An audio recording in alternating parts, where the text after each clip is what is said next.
ही दीपावली जर आपली पत्नीशिवाय गेली असेल तर हे समजून घ्या की तुमच्या पत्नीने तुमच्या विरुद्ध कारवाईचं आता मन बनवलेलं आहे. त्यावेळेस तुम्हालाही कारवाईला पुढे जावं लागतं, कारण प्रथम कारवाई, पहिली कारवाई ही नेहमी केसमध्ये उत्तम ठरते.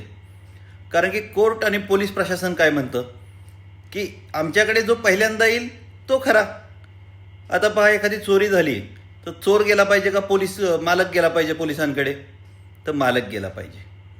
मग आपण चोर का बनताय? तिला पहिल्यांदा पोलिसांकडे, तिला पहिल्यांदा कोर्टाकडे पाठवून. यामुळे तुमची कारवाई प्रथम होणं अतिशय आवश्यक आहे. प्रथम कारवाईला कोणताही पर्याय नाही. प्रथम कारवाई केली तर त्यांना आपल्याला आरोपांना उत्तर द्यावं लागेल. ती आपल्याला छळ केला, तिने आपल्याला त्रास दिला, हे तिला आपल्या आरोपांना उत्तर द्यावं लागेल. त्यामुळे पहिली कारवाई उत्तम.